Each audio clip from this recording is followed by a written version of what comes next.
LUVC Cheno, Love Chano, and this is Beyond the Mix. Tama, tama yan. Tama, tama yan. Di mo kailangan isipin, kaya tama, tama, tama yan. Hindi naman talaga dapat tama yan yung marikilis na una. Dapat you said, kaso hindi ko na feel. So, gumawa ako ng bagong kanta at yun yung tama yan. Ito yung first release ko sa Cartier. So, sobrang ginandaan ko talaga kung hanggat sa mga kaya. Na-inspire ako gawin yung tama yan kasi nga ang dami ngayon na parang unidentified yung relationship nila. So, gawa ko nung kanta na makaka-relate yung mga tao. Yun. Usong-uso ngayon yung situationship. Tama ba? Tama yan. Ayun. Tama, tama, tama yan. Tama, tama yan. So yun, may sunod na ako kay Peter na demo na pwede naming sundan. Ito yung unang draft ng tama yan.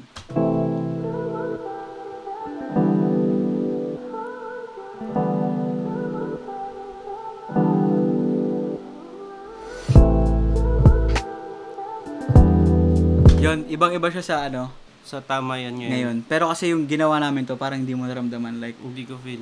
yung, Sabi ko parang dito yung vibe na gusto ko. Nag-send ulit ako ng panibagong demo. yung sinend sa akin na demo ni Love Chano, ano siya para siyang soul, Trap soul. trap soul. Trap soul na may sariling type ng theme. So yeah, nag-start off kami dito, basic pianos lang. Tapos, sample, siyempre favorite.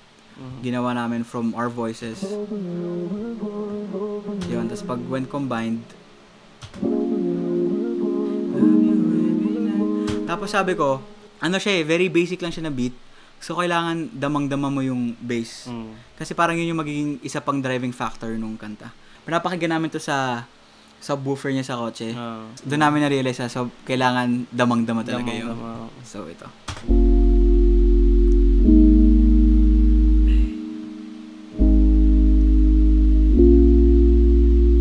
Yun, tapos lalagyan namin ng drum pattern. Ng kick.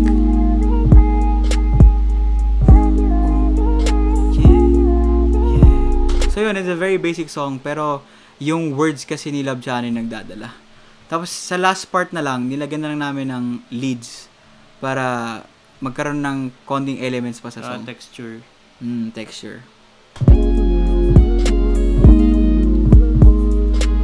Tapos all together sa last chorus, ganito siya.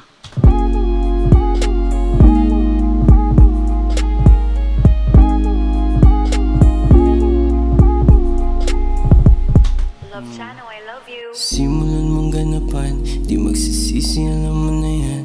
Wala masilip na kamalian. So yun, nagsimula siya sa simulan mong ganapan, di magsisisi, alam mo na yan. Kasi nga, parang all throughout the story or the song, pinapromise dun ng kanta na hindi ka magsisisi kahit anong mangyari.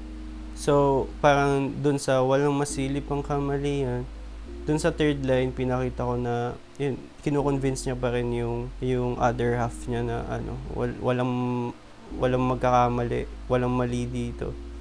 Kasi nga tama yan, di ba? Di ko kailangan mamili, sa iyo lang nakatitig.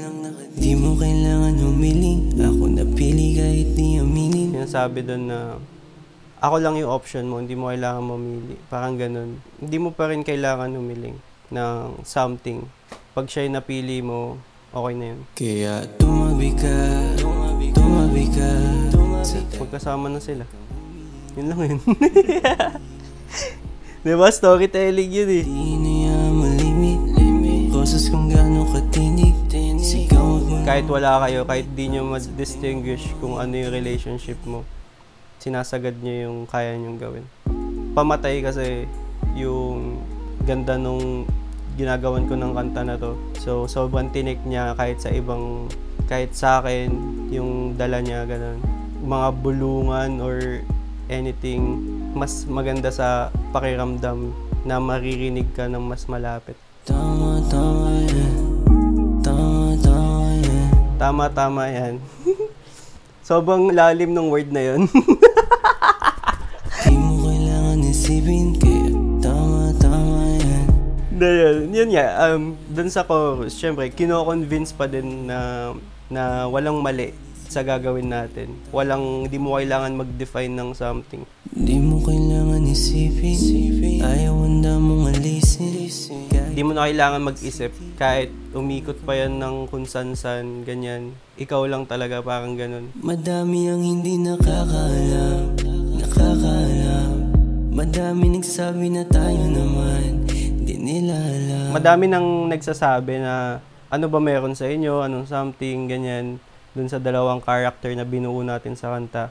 Pero hindi na lang nila alam na may nangyayari na talaga sa kanilang dalawa. May nabubuo na, ganun. Bilangin ng araw tayo'y magkasama. Ayos mo lalabas hanggang sa kama, sa akin pa rin Dito, medyo intense na. Pinapakita talaga na i-convince ka na talaga gawin to. Na parang at the end of the day, kahit anong sabihin mo, kahit anong sabihin ng ibang tao, sa akin ka pa rin mapupunta. Pero tingin mo, kung bibigyan ka ng pagkakataon na bumalik kung paano tayo nagkakilala, babaguhin mo ba? Hindi. Pero kahit ilang ulit naman na mangyari, alam ko sa'yo pa rin naman nababagsak. Dito, kinumpare niya yung kung gaano ka-intense yung nararamdaman niya kahit wala man sila. Pero at the end of the day, trinay niya pa din yung best niya para sa kanilang dalawa. Sa kabuuan, parang yung dalawang character, nagko-convince lang talaga sila sa isa't isa na tama ba tong ginagawa natin o hindi. Tama yan. Tama yan. Di mo kailangan isipin, kaya tama yan. Once again, this is Love Chano, Stream Tama Yan, and this is Beyond the Mix. Tama yan. Tama yan. Di mo kailangan isipin, kaya